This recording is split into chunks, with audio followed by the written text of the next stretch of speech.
Oh, excuse me.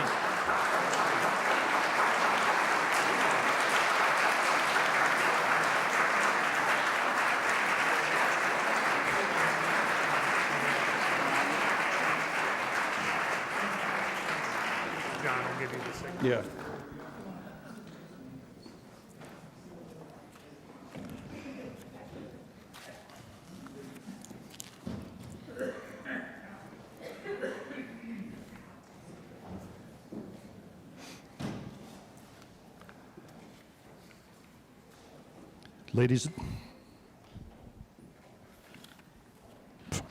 Ladies and gentlemen, Mr. John Van Oudenarn, Director for Scholarly and Educational Programs at the Library of Congress. Good evening.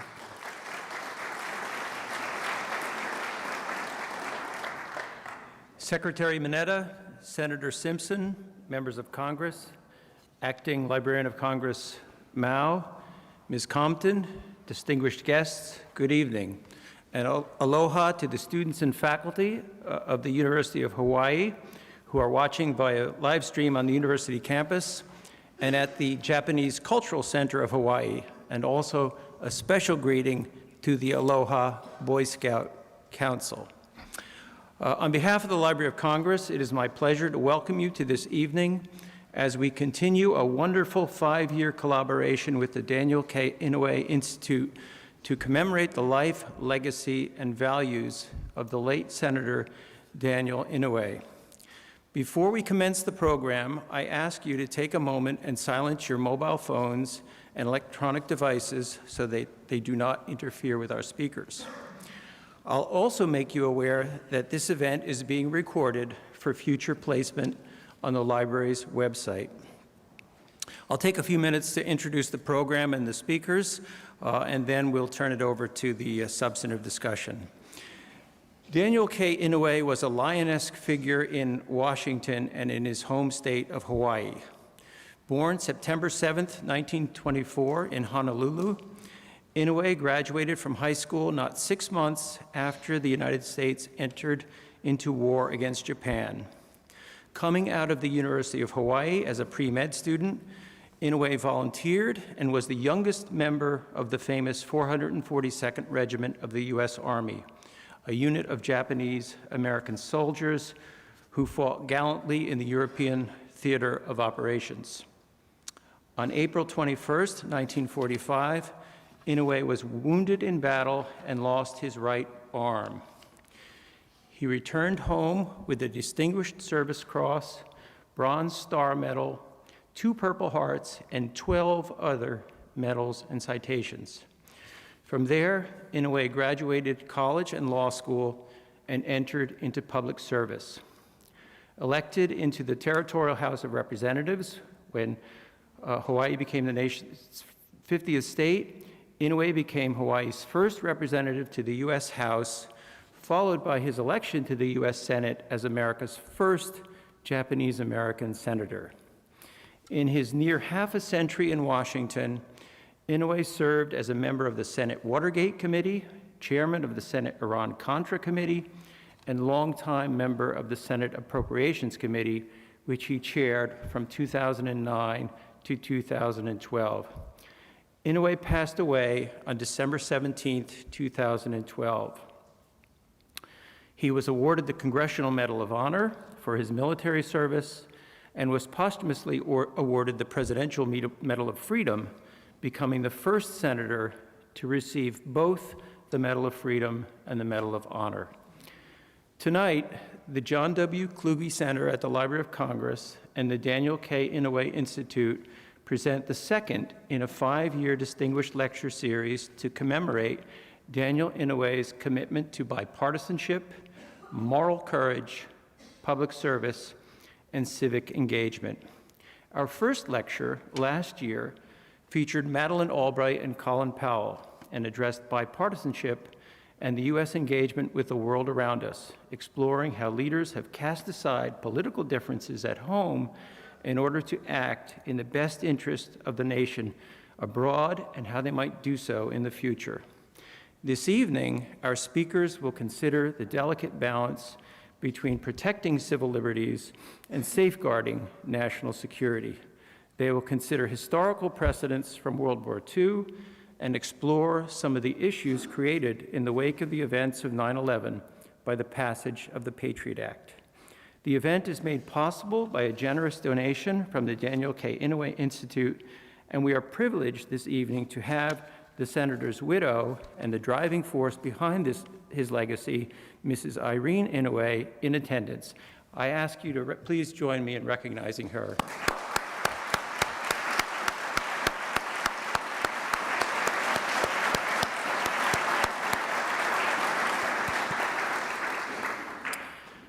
I now would like to introduce our distinguished panelists who tonight will address the protection of national security and civil liberties.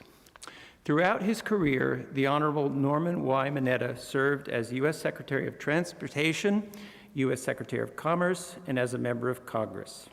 In 1942, when he was 10 years old, Secretary Mineta and his family were among the 120,000 Americans of Japanese ancestry forced from their homes and into internment camps by the U.S. government following the attack on Pearl Harbor by Japan. They would remain interned for the duration of World War II. Secretary Mineta and his family were interned in a camp near Cody, Wyoming. It was there that Mineta, a Boy Scout, met Al Simpson, who visited the camp with his local Boy Scout troop. This marked the beginning of a lifelong friendship. Returning to his hometown of San Jose, California in 1945, he graduated from the University of California at Berkeley and served as a U.S. Army intelligence officer during the Korean conflict. In 1967, he became the first Asian Pacific American member of the San Jose City Council, becoming the city's vice mayor in 1968. In 1974, he was elected to the U.S. Congress, where he served for 20 years. Throughout that time, Mineta was a constant advocate in the area of civil rights.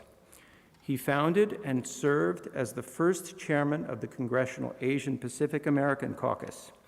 He served as the principal author and driving force behind what became the Civil Liberties Act of 1988, which officially apologized to Americans of Japanese ancestry for the internment. In 2000, President Bill Clinton appointed Mineta Secretary of Commerce, making him the first Asian Pacific American Cabinet Secretary. In 2001, President George W. Bush appointed Mineta Secretary of Transportation, where he served until 2006, one of the very few Americans to have served in the cabinet of presidents from two parties. Following the terrorist attacks of September 11, 2001, Mineta guided the creation of the Transportation Security Administration, an agency with more than 65,000 employees, marking the largest mobilization of a new federal agency since World War II. Alan K. Simpson served in the United States Senate as a member of the Republican Party. In addition to his public service, Simpson taught at the Joan Shorenstein Center on the Press, Politics, and Public Policy at Harvard University's Kennedy School of Government, and served for 2 years as the director of the Institute of Politics at the Kennedy School. Simpson graduated from the University of Wyoming in 1954. Upon graduation, he was commissioned as an ROTC officer. He served overseas in the 5th Infantry Division and in the 2nd Armored Division in the final months of the Army of Occupation in Germany. Following his honorable discharge in 1956, he returned to the University of Wyoming to complete his study of law, earning his Juris Doctorate degree in 1958. After serving for a short time as Wyoming Assistant Attorney General, Simpson joined his father in the law firm of Simpson, Kepler, and Simpson in his hometown of Cody. He would practice law there for the next 18 years. During that time, he was very active in all civic, community, and state activities. He also served 10 years as city attorney. He was elected to the United States Senate in November 1978 and served until early 1997. From 1985 to 1995, Simpson was the Republican whip, the assistant Republican leader in the Senate. During his time in office, he was chairman of the Veterans Affairs Committee. He also chaired the Immigration and Refugee Subcommittee of the Judiciary, the Nuclear Regulation Subcommittee, the Social Security Subcommittee, and the Committee on Aging.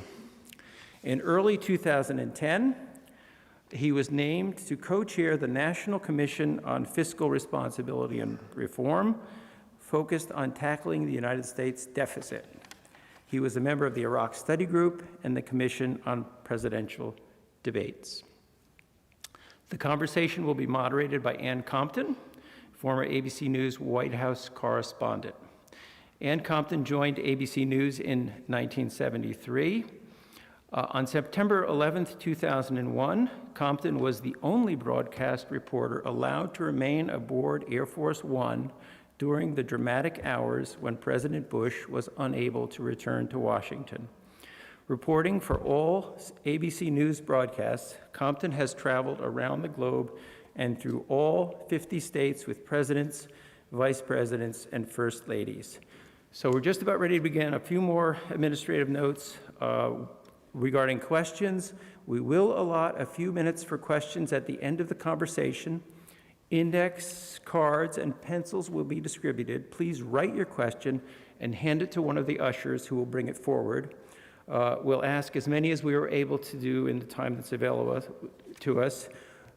We are tweeting. The hashtag is Inouye, so tweet away if you are a tweeter. And now please join me in welcoming our distinguished panelists to the stage.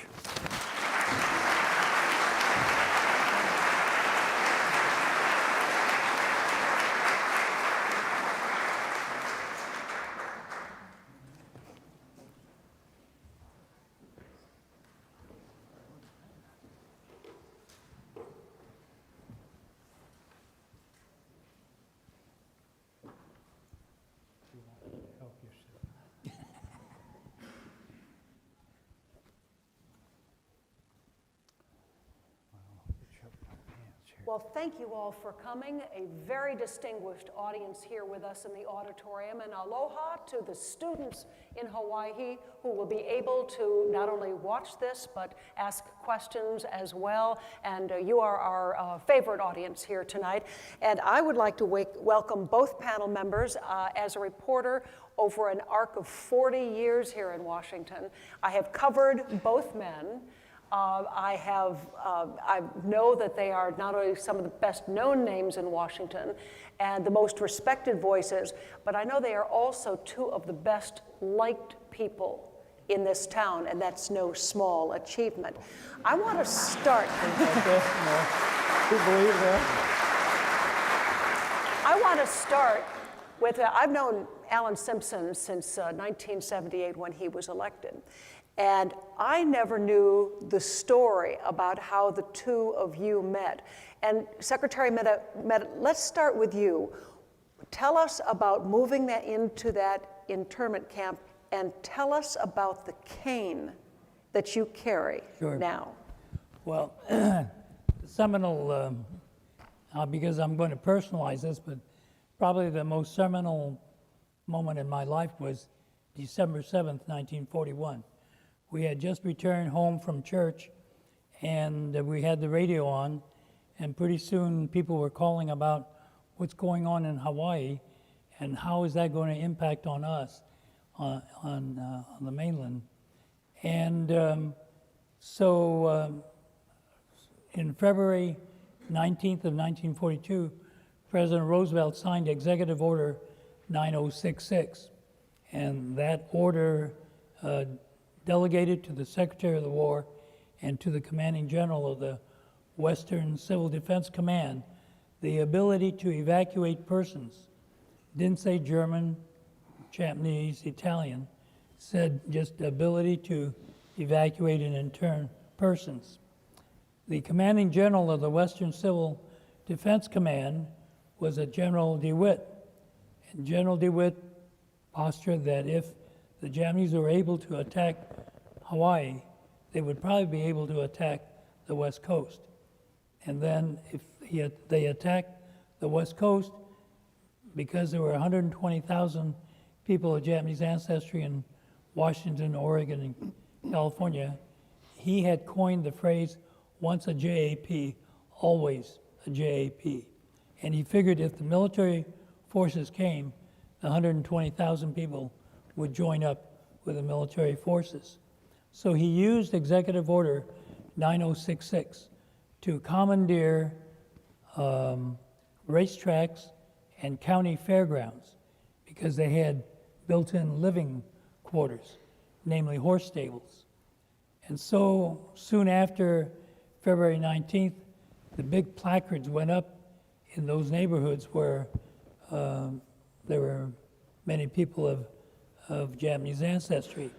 And the big signs just said simply, attention, all those of Japanese ancestry, alien and non-alien. And even as a 10-year-old kid, as I was reading that, I said, what's a non-alien?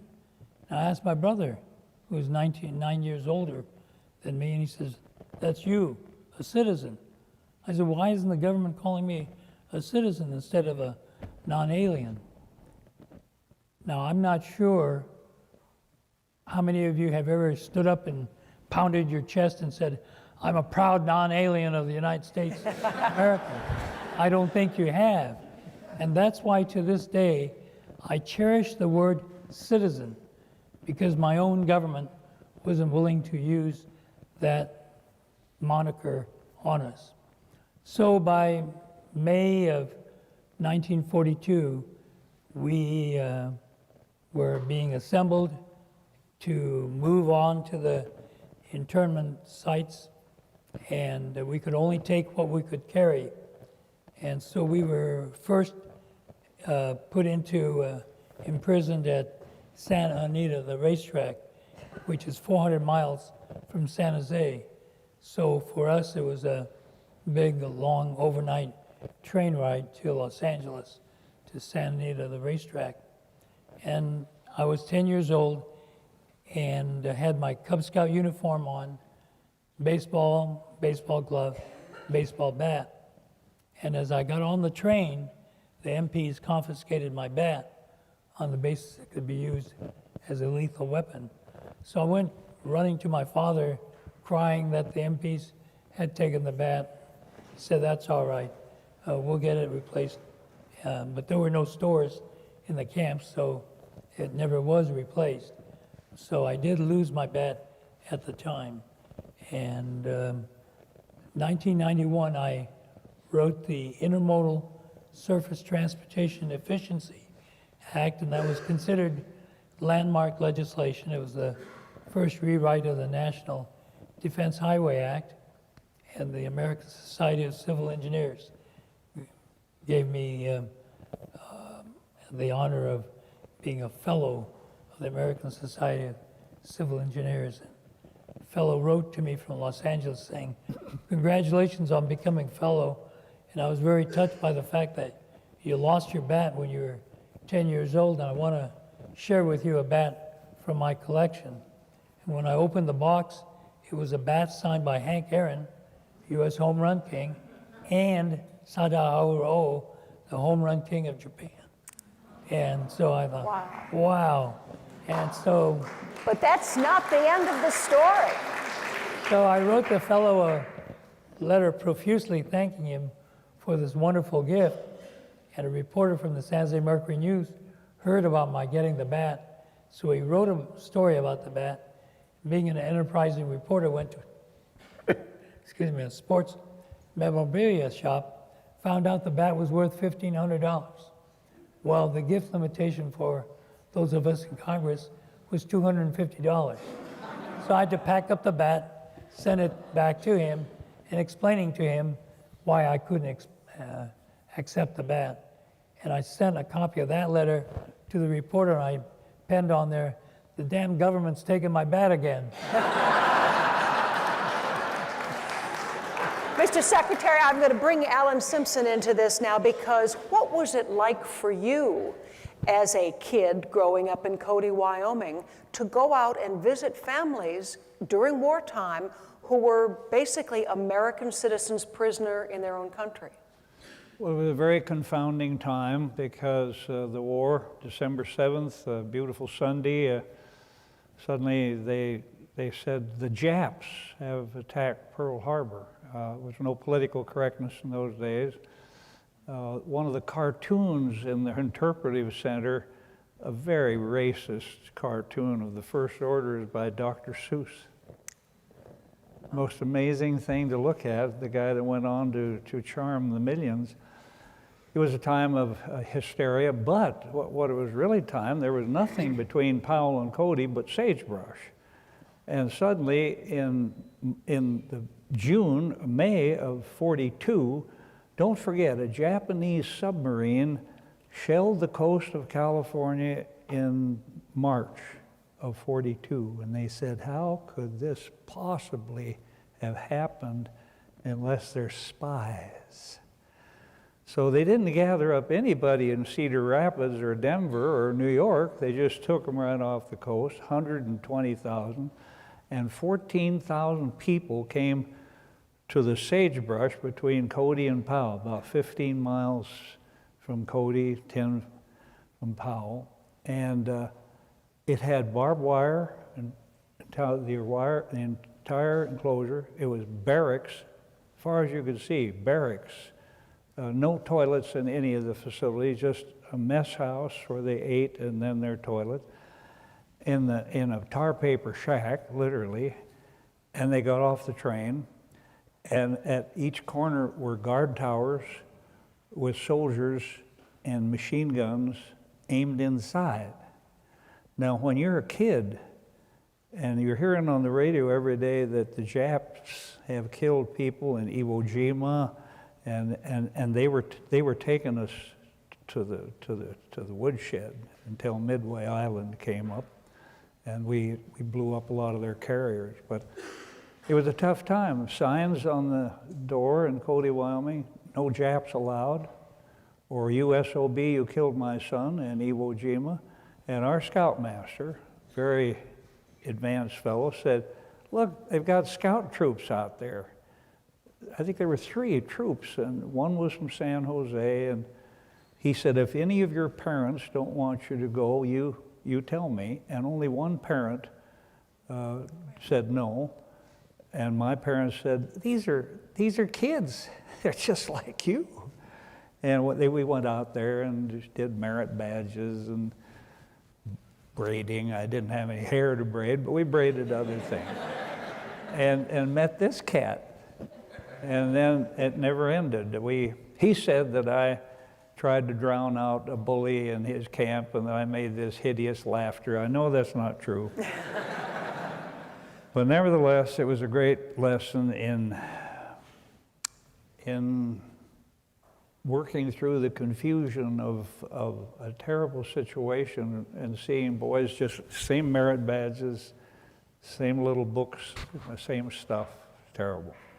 So here we are in 2016, and we've been through, both of you have been through 2001 and September 11th.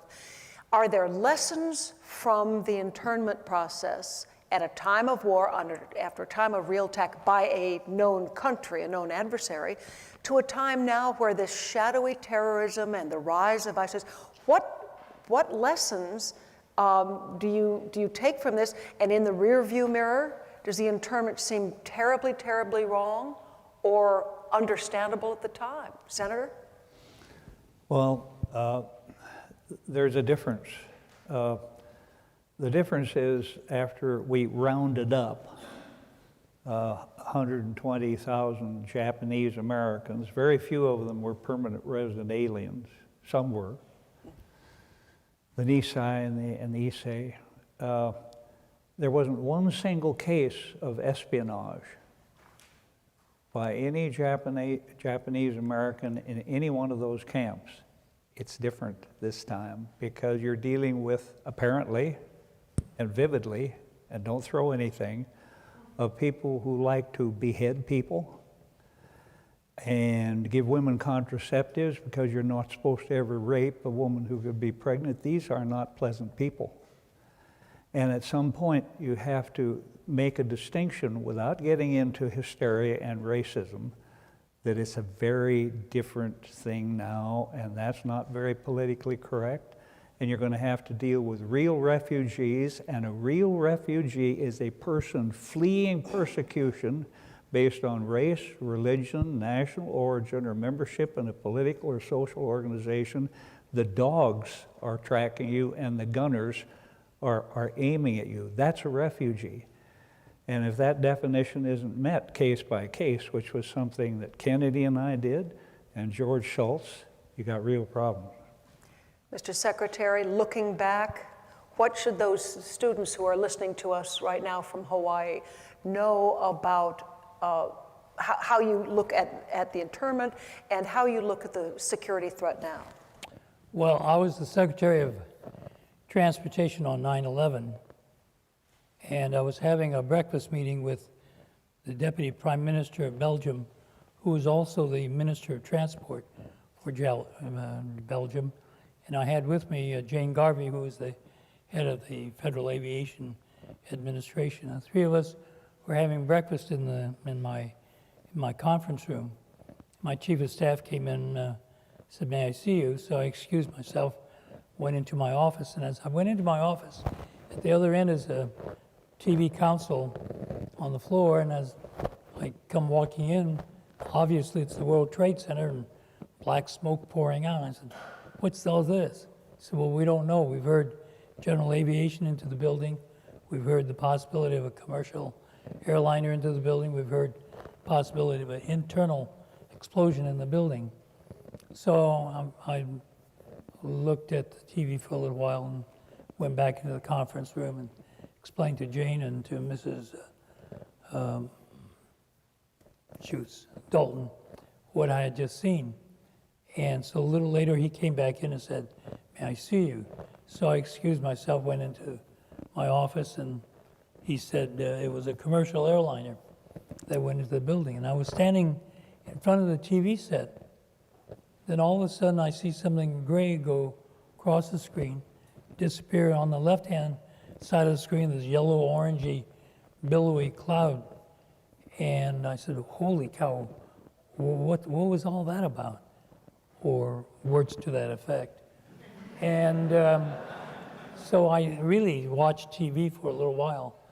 And I finally went into the room and I said, "I don't know what's going on in New York, but I know it's going to involve me. Jane, you've got to get back to the operations center at the FAA, and we've got to deal with whatever's going on."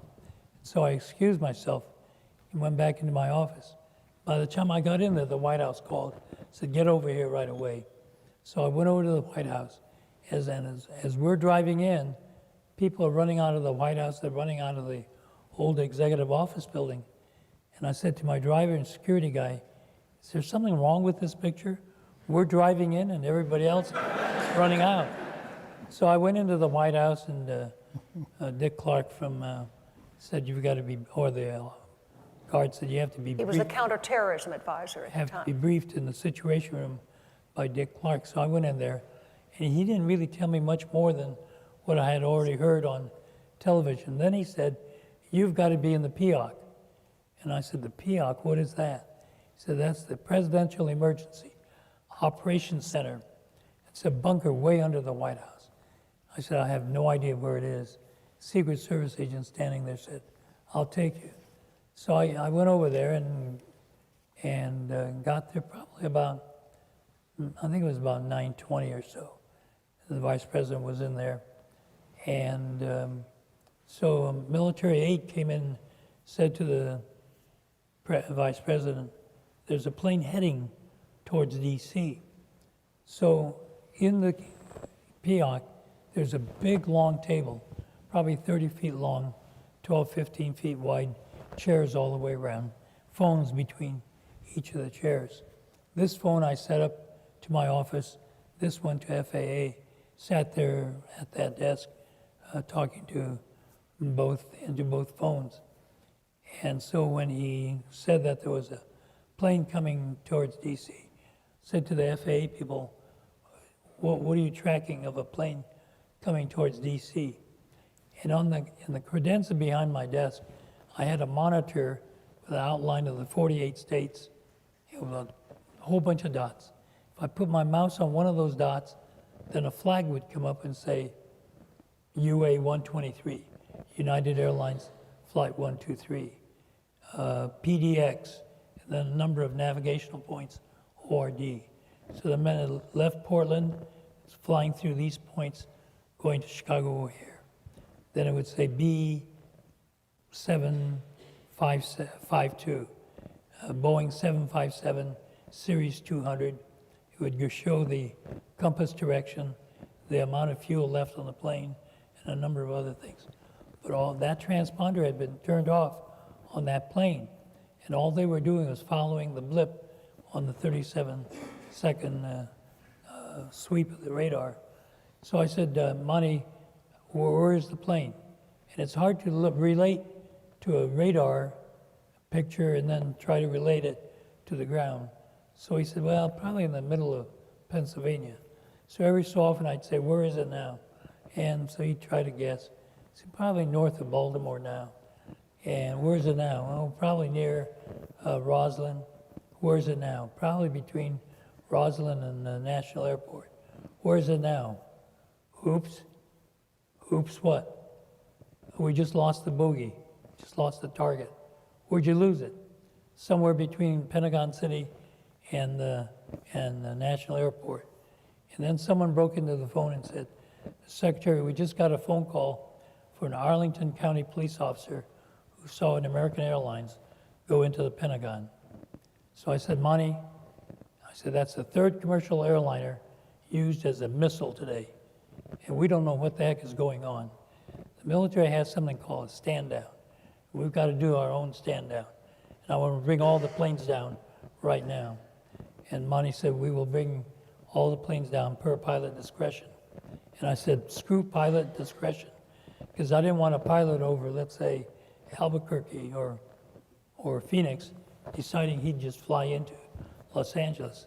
I wanted all the planes down.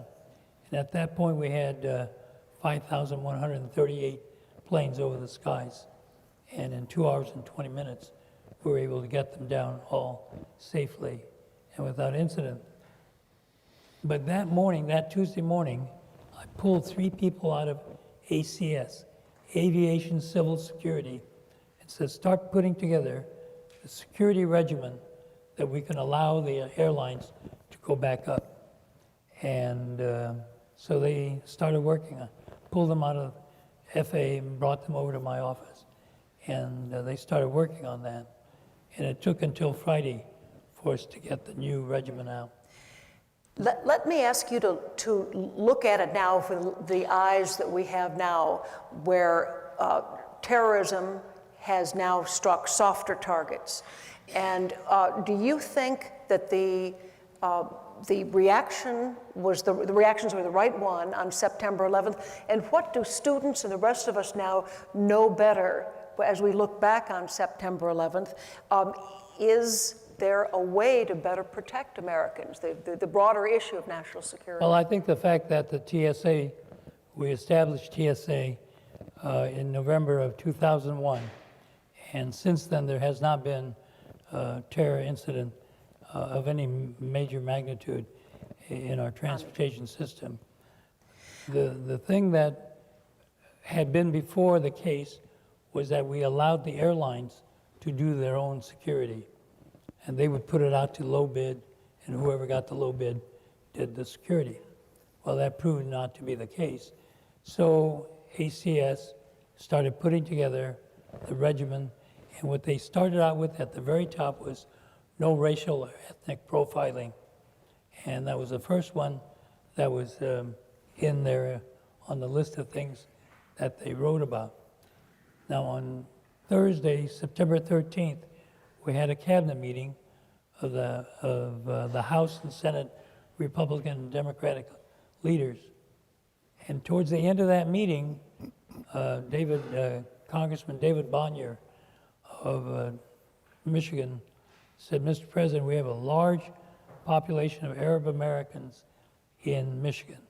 And they're very, very concerned about all this talk about keeping Middle Easterners off airplanes, keeping Muslims off airlines, and even talk about rounding people up, putting them into camps.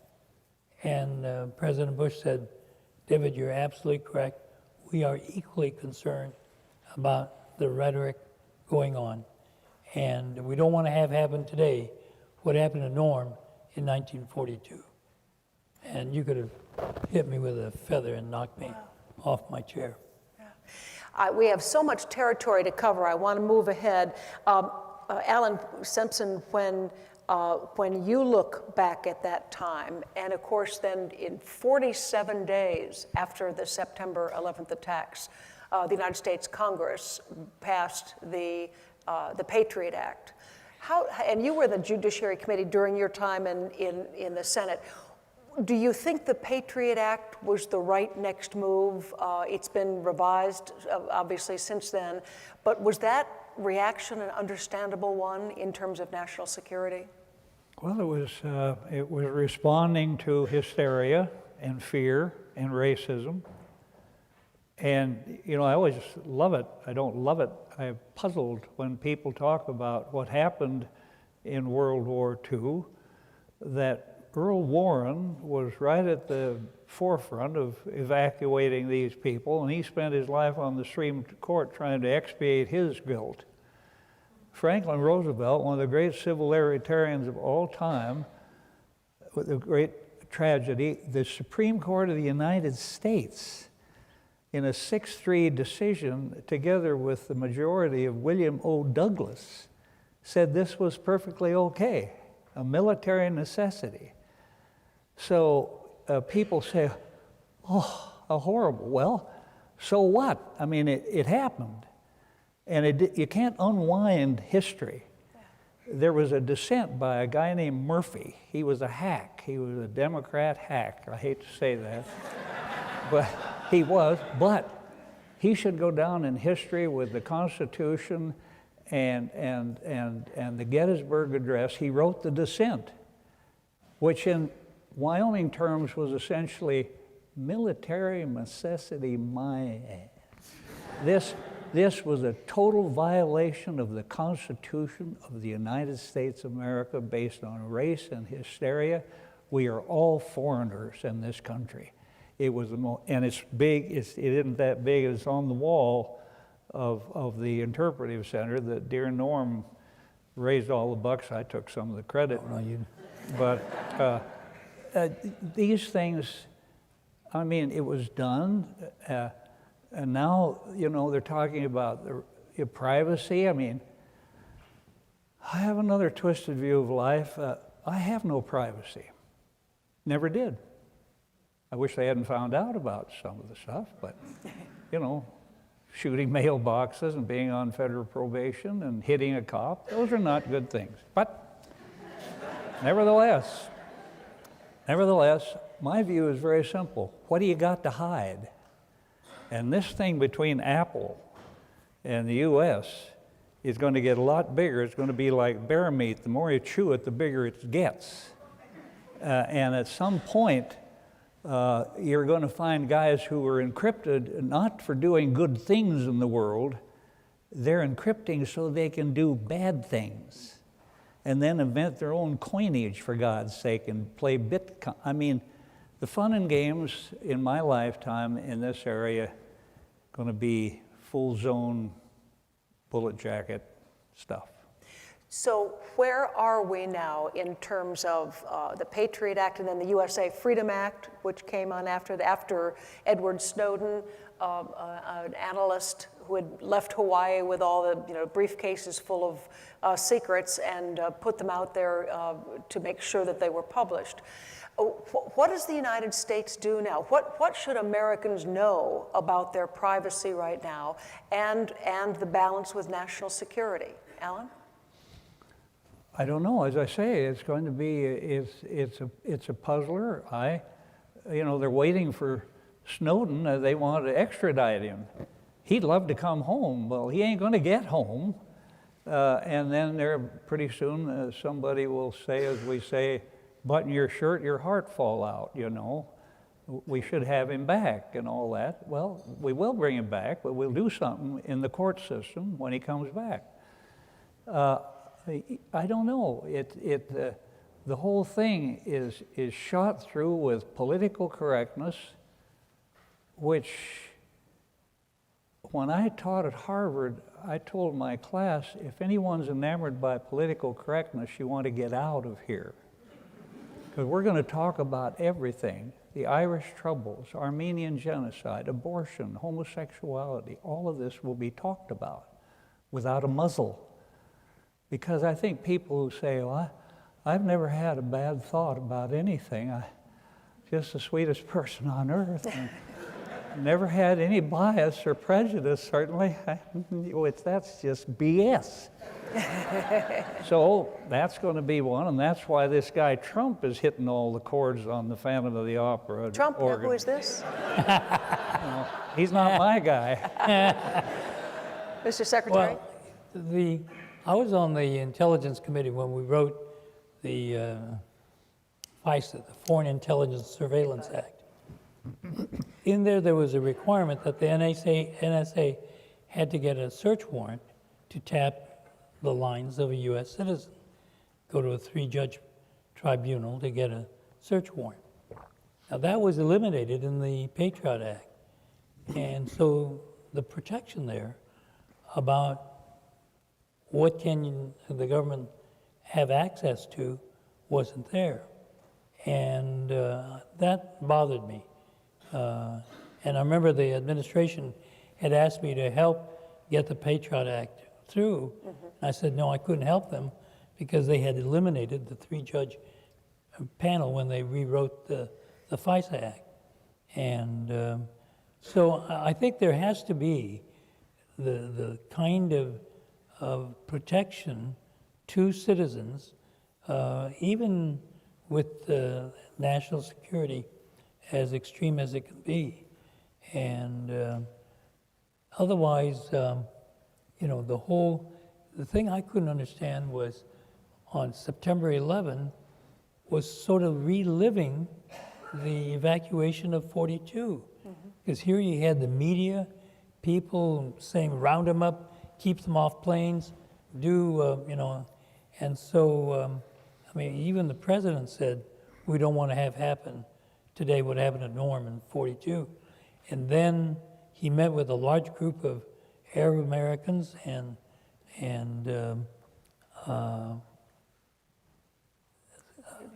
A lot of Muslims at the Islamic Studies Center on Mass Avenue on Monday, September 17th. And he said to them, we know who did that last Tuesday. They were not loyal Arab Americans. They were not faithful followers of Islam. They were terrorists, and we're going to go after them. And the same thing happened in the end of September. There was someone shot and killed, a man who owned a gas station with a mini mart. And when they apprehended the killer, they said, why'd you kill him? He says, well, because he looked like the enemy. The fellow was a Sikh. And he had his the turban headgear, and the... he had facial hair, he had leg bindings. He said, simply because he looked like the enemy. Yeah. What part of government really has to take the lead on security? Is it the executive? Is Congress uniquely unsuited to really grapple with these issues? Should it really be left to the courts? The ultimate resort, the courts. Who in government? Well, it requires the executive part of our government still requires laws by which it gets the authority to do something. So as in the Transportation Security Act of November 17, 2001, Congress created TSA and gave us there were 36 mandates in the law and as to what we had to do. So you still have to have the Congress involved in it. Now, at the time, Congress wanted to have the security done by contractors. And I maintained that the contractors didn't do their job. And I wanted them as federal employees so that regardless whether you got on the plane in Chicago, Dallas, Fort Worth, or Resume Speed, Iowa, you were going to have the same kind of level of security being applied. So we were finally able to get Congress. These things are a federal job. Immigration is a federal responsibility. That's our next It's not a heading. state-by-state responsibility, but if you have a Congress that won't function on an issue, and they're not functioning on the issue, then the president's going to come in with executive order, which is exactly what has happened with immigration. And when we did an immigration bill back in '86, bipartisan, big votes, both sides, it didn't work because the right and the left. Grover Norquist rode in on his white horse, I remember, in his robes. It was kind of like Paul Revere in reverse. And then also the ACLU rose in abject anguish and called what we had in there, and we had, you got to have a more secure identifier to protect the employer. And they took it out because the national rage created by the left and the right was that was a national ID card. Boy, that's the way to kill stuff around this joint. Invent a flash word, national ID card. Now they're talking about retina scans and fingerprints, and nobody's written any kind of an editorial about the slippery slope. I mean, you know, it is madness, but if Congress won't function, any president is going to function. And then if that doesn't work, the court will function, and that's the way that works. We are going to open to your questions in just a moment. Let me get you both, before we take these questions, to focus on immigration, because that's the, is the next logical area in the kind of national security debate that we've had in the United States and the court's decisions. Why, Senator Simpson, were you able to get immigration legislation, landmark legislation in 1986, and is it ever going to be possible in the early part of the 21st century? Well, when we started, Ron Mazzoli was a Democrat from Kentucky. Norm knew him well, and he was the chairman of Judiciary and the Subcommittee on Immigration. And I said, why are we having a hearing in the House on the issue of whatever it was, security or whatever, or amnesty, which we changed the word to legalization, which threw all of them off. And you have to learn how to throw them off, you know, before they gnaw a hole through you. So I said, let's have a joint hearing, House and Senate together. I'll come over to your shop.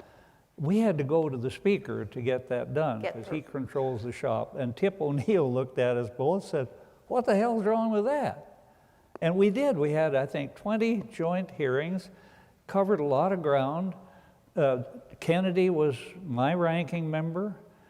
Sonny Montgomery was over there in the Democrats. Ham Fish, good, thoughtful people. The vote was bipartisan. And then I remember very swiftly, I was still in the Senate, and they said, now the Republicans, we need to do a Republican immigration bill, and you're the guy, you're the wizard. I said, there is no such thing as a Republican immigration bill, and if you think there is, you'll never get one. It has to be a bipartisan bill, and that's what they can't get done now. And until they realize that this is a national issue that should be handled by a national Congress of bipartisan, good faith people, they're not going to get anywhere, period. We are going to start with some questions. We still have a lot of area that we need to hit. So please, where would you like to start us? We'll start with a question submitted from the students in Hawaii who are watching online. One of the students has a question about American values and states that American values are what make us unique. I had a mortar platoon in the Army, and I'm not getting, it's blurry. Ann will repeat the question. Yeah, please. A question about American values, which are seen around the world as one of the great things about this country. The question is, how do you each think we are doing in role modeling our values in the face of threats? And what more do we need to do to enhance security without undermining what many internationally find most attractive in the U.S.? Could you hear part of that, Secretary Mineta? What do we need for national security that doesn't violate our sense of privacy rights, of the honor? What was the other phrase that the student used? Integrity. And Integrity. the integrity of Americans. And it's a great question, but it's also a very tall order. Next question.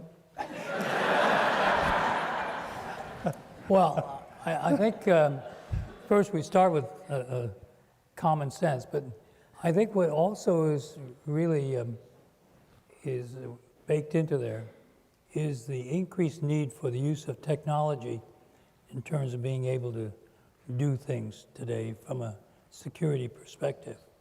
And I think there are ways of doing that, and I think, but as Alan just pointed out, the Apple case is a good example of where you do get into issues involving technology. But I think what we have done in TSA, and one thing that TSA does is they're looking at that security issue every day. I mean, in December of 2001, we had to deal with the shoe bomber.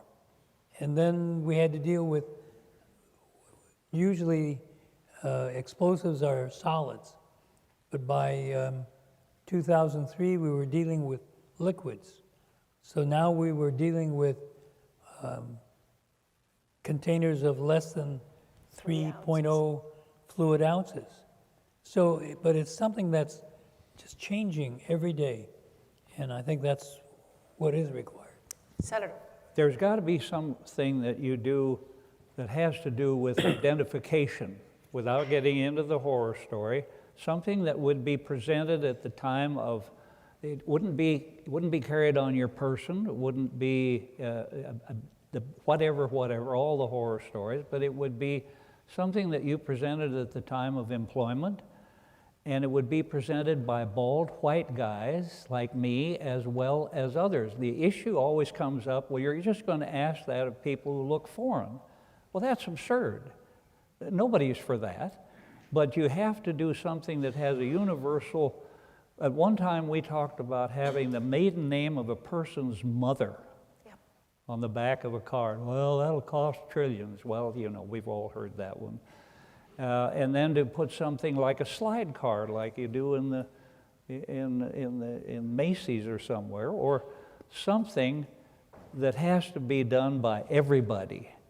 And at that point, it will be intrusive and be reported as intrusive, but at some point in time, there will be one of these boobs of any color or shape or form that's going to ignite a shoebox in somewhere in this country, and then we'll all stand around and blink like a frog in a hailstorm. Yeah. Next question. There are a couple of questions about refugees and what the United States should do in light of the current refugee situation, Syria, Iraq, Afghanistan, and how we might protect our national security and accept refugees from these countries. Good question on accepting refugees. Pope Francis came back to the Vatican from a visit in Greece, bringing 12 Syrian refugees. I don't know who vetted them, but they got on the plane and they came back with 3 families, I believe. There are some American communities that don't want Syrian refugees anywhere near them. There are some churches and groups and community groups who have welcomed them in and said, let us help you. Do you, either of you, worry about the flood of Syrian refugees coming into the United States? And since the screening would be so hard to do, is that a weak point in the United States security? Well, any weak point is a weak point if you don't understand the difference between an economic migrant and a guy that just wants to get the hell out of his country and a refugee. A refugee is something is cherished, and then they can go to sanctuary, which is a cherished thing. You can't be an economic migrant that just doesn't like his country or decides to hop on a plane and close his shop because his neighbor got shot. That is not a refugee. I know, don't throw anything, please. I've been here.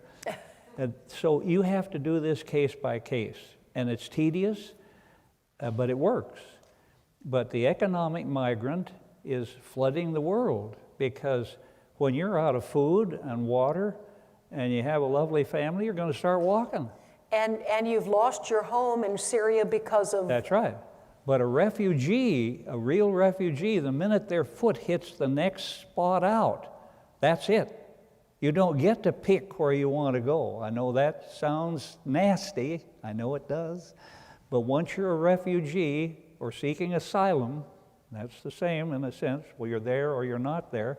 Once you hit that next piece of land where there isn't that oppression, that's it. You cannot then say, I want to go to the United States, I want to go to Germany, I want to go to France, I want to go to Israel.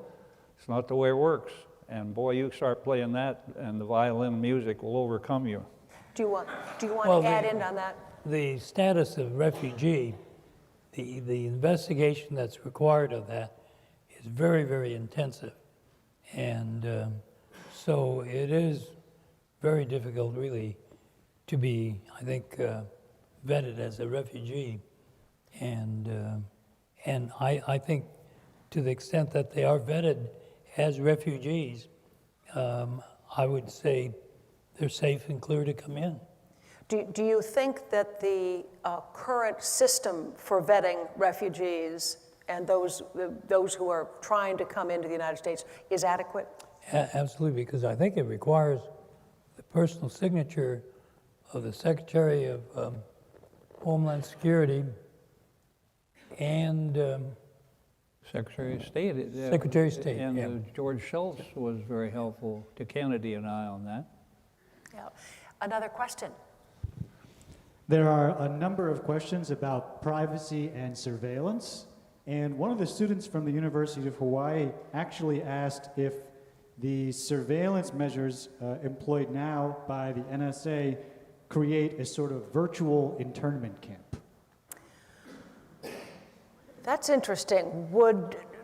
Do you think that the kind of response to Edward Snowden's leaks and the kind of surveillance, the broader surveillance, whether it went through the FISA court or not, almost levies the threat of or the feeling of an internment and a restriction that impinges too much on Americans' privacy rights? Well, when I was Secretary of Transportation, I did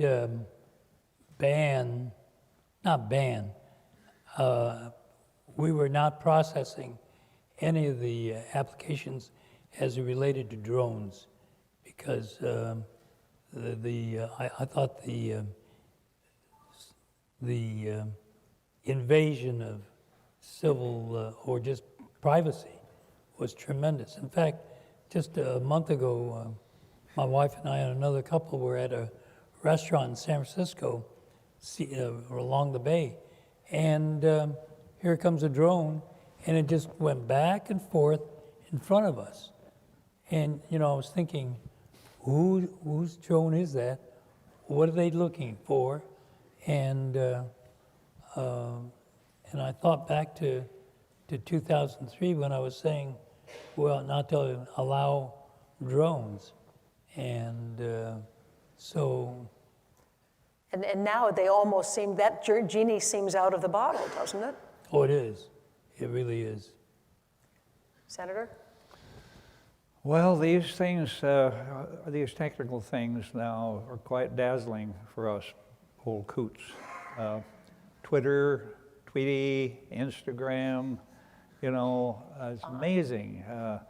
And then they're talking about some new thing that I can't remember. They're all new, but the point is the invasion, if anyone believes that there's privacy in America, they're in a dream world. There was a program, I don't remember what it was, and they had a couple from Dubuque or, Boone, Iowa or Cheyenne, and they said, "How much do you think we know about you?" And they said, "Well, we haven't ever done anything important, so you don't know too much." And they ran up on the screen, and man, they knew lots about those two people through their media habits, through their buying habits. They're buying stuff on the internet. You're answering those little questions. Well, you're getting that stuff in the mail, and they know everything you would never imagine they know about all of us. So this plea for privacy, and then to have it upheld by the media, crying for a right of privacy when they're the greatest invaders of anybody's privacy. Real quickly, for each of you, should Apple have immediately done what it could to help the federal government on cracking that phone? You take that, Norm, quick. I think so, but I'm on the minority on that one. You think they should, that Apple should No, have? they should have been much more open about dealing with that issue. But I'm a real minority on that. Okay. But I think that's the view of older people. What do you got to hide? And this, who wouldn't want to know what's on the cell phone of a couple of kooks that destroyed 14 human beings and were in contact with people maybe around the world? Who wouldn't want to know that? Yeah. It was like the old Stanford Daily case. You remember that? They had a riot at Stanford, and the Stanford Daily paper, the student paper, knew who had been involved, and the cops wanted that information. It went clear to the U.S. Supreme Court, and Justice Whizzer White said, you can't have that kind of protection. They want to know who did this. And you can't pull this game of, the right of privacy and protection of source and all this stuff. And when you have murderous people in the world, these other things sound good and they are part of America, but don't think America is diminished when we're trying to wipe out people who hate our guts. I don't know, sick idea. I want to make sure we have time for a few more questions from the audience and from the students. Another question from Hawaii, actually a couple questions from Hawaii, ask about providing military equipment to local police forces. Providing what to local military equipment to police forces, especially in light of what occurred in Ferguson and on Staten Island with Michael Brown, is how do we balance security in those instances with civil liberties? Obviously, in the cases after Ferguson, Missouri, and in some other communities, Baltimore had some riots. Some people have objected to what looked like a huge military operation. And isn't that really up to the local community, the local law enforcement? Someday they might need that armored troop carrier and the water cannons. Sometimes they may overuse it. But should local police departments have access to quite so much military firepower? I think that's a point. Both of us were in the military, and we weren't trained to hand out daisies. We were trained to kill people. And so I do think that when you have an armored personnel carrier in the midst of a city, and you unload a squad from the back of it, if those are things that I knew how to run, I think that's highly intimidating, but that came from that funding source where they said, if we got this leftover stuff and all you have to do is apply for it, and don't think it has to be rather frightening when you're in the street and alone or with or without arms. I don't know, I think there's some real truth to the military. And some of those incidents were racial incidents at a local level as opposed to San Bernardino, where it was clearly an attack by people who had a political or a radical ideology that they were trying to strike at a soft target. Yeah, having been mayor, I'm not sure that I would want to have a police force with that equipment. The whole issue of policing is really, the whole issue is how do you relate to the community? When I was mayor, police were starting to put helmets on. And I finally said to our chief of police, I'm not sure I want our police with these hard helmets on. They don't smile. You can't be friendly looking just having these hard hats on.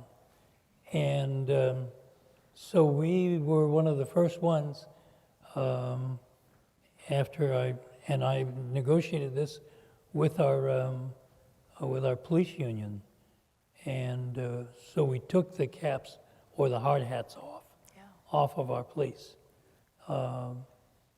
We were also one of the first departments to require psychological testing of applicants. And this was in 1973. And at that time, the police union really came down on me saying, you think we're all psychotics? I said, no, not at all. Today, every department across the country is doing psychological testing. Yeah. But it's really for their own protection. For the same thing with the military type of equipment, I don't think it's really necessary.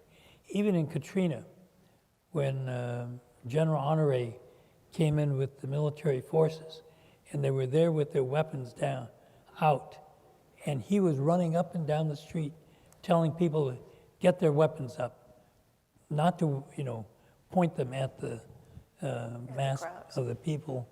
And General Honore really, I think, did a great service in lifting those. But there's this wonderful man that uses common sense and doesn't get caught up in the grinder of emotion, fear, guilt, and racism, or try to have a press conference every few minutes to blow your own horn. This is happening, and people are so confounded by it. That where is common sense? What happened? The most uncommon thing is common sense.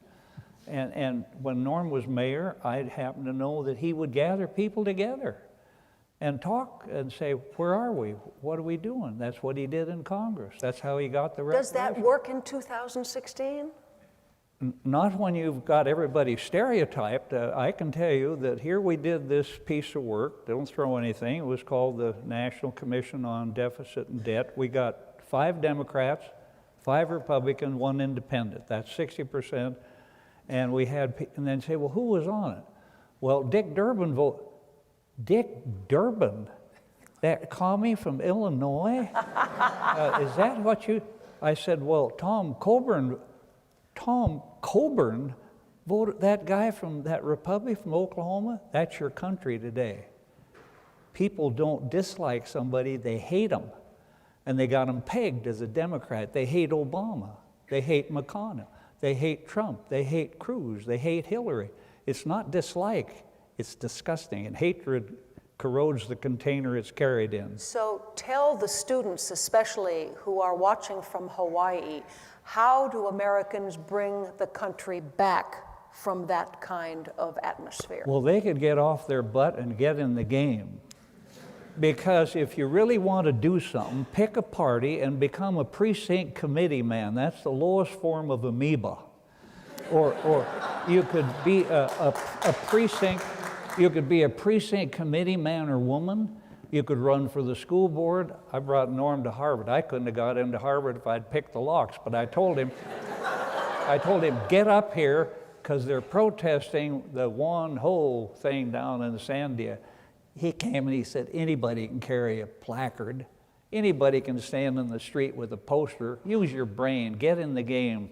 And that's what it's all about. If you're a young person today, you pick your party and start at the lowest level and bring your influence and your brains to that party, to the lowest level, then the county or whatever, instead of just, carrying a placard or bitching. Good advice. I think we've got two more quick questions.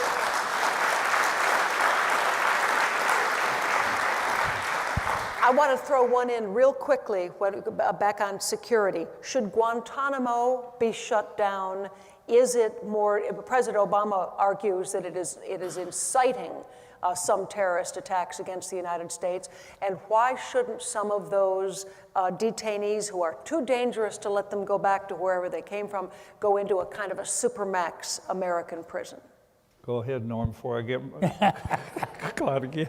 Yeah, I, in fact, was at Guantanamo on Thanksgiving Day of 2002 when they were just starting to come in. And I think there were 5 Al-Qaeda prisoners there at the time. I think there was a great deal of justification for establishing Guantanamo at the time. And since then, I think we have other ways of dealing with it. And I don't think we need Guantanamo as it is, as we know it yet. Do you agree with that, Senator? How many are there now? 80, 60? It's under 90. But don't forget, every one of them had a lawyer. They've all tried hard, and they've failed. And at some point in time... And no other country wants them either. What? No other country wants them either. No, and any congressman that will say, well, bring them to my state is not long in office. And they've already shown up. Don't bring them to New York. And the president is obsessed by this. He made a promise, and he wants desperately to carry it out, but it's never going to happen under his jurisdiction. We sent 5 guys off the other day. 5 went before, and now they're head of the Yemen operation down there blowing things up. So at some point in time, we say in the West, if your horse drops dead, it's best to get off. That's Wyoming wisdom. Last question. Thank you so much.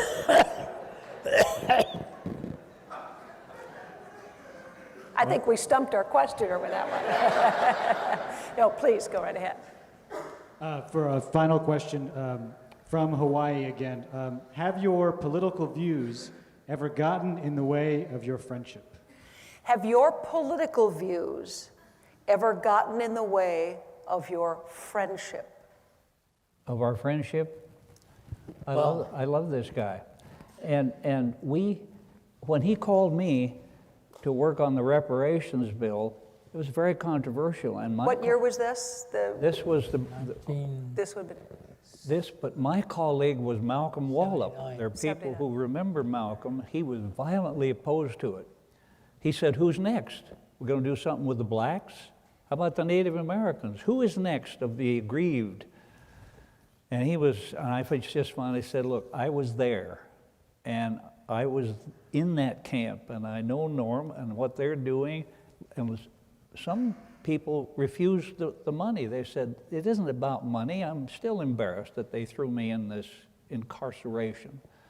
So friendship is a beautiful thing, and we've never, I don't think either of us ever, since we were 12 and now we're 84, have ever looked at each other and say, by God, I don't agree with you at all on that issue of politics. And he served 2 presidents, a Democrat and Republican. I loved it when Bush appointed him and Norm said, look, if you're looking for a token Japanese guy to go out and campaign for the Republican Party, you got the wrong guy. And Bush said, I want you. And his loyalty to Bush and Bush's toward him, you don't find that. You don't find people who invite other people. Reagan made the White House a social center. And Clinton was the same way. They loved people. But when you don't love people, never invite the other guy over to your shop, you're paying a dear price. Secretary Mineta, you get the last word on whether politics ever affect that friendship. And on a broader scale, too, you've lived and worked in Washington through Republican and Democratic administrations, Republican and Democratic control of the House and the Senate. Not really.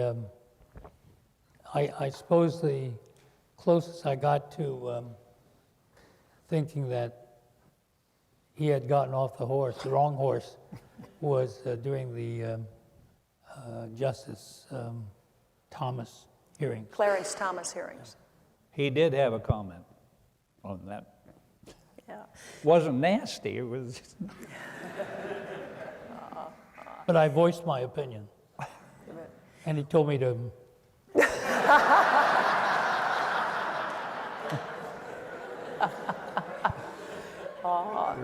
Gentlemen, what a treat for all of us. Thank you, Senator Alan Simpson, Secretary Norman Mineta, and for the kind of perspective you have shared, not only with friends and neighbors in Washington, but the kind of perspective you have shown to students who in Daniel Inouye's Institute are the positive forces that we all hope will be taking over when we get past 84 all the way to 86 or 90 or thank you all very much for coming.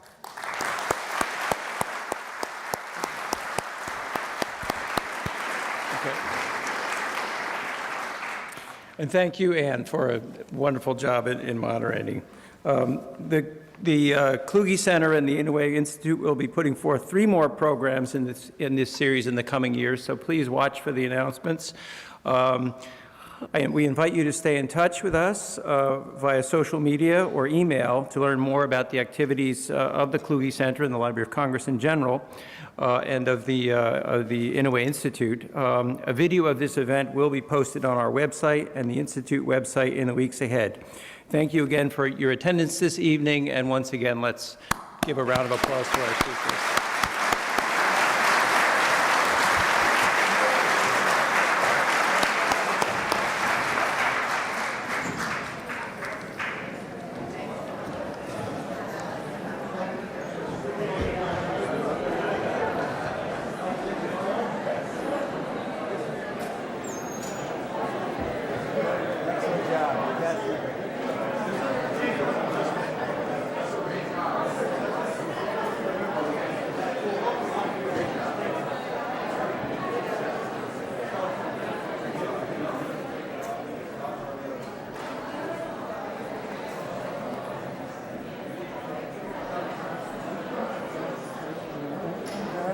Your money, I said.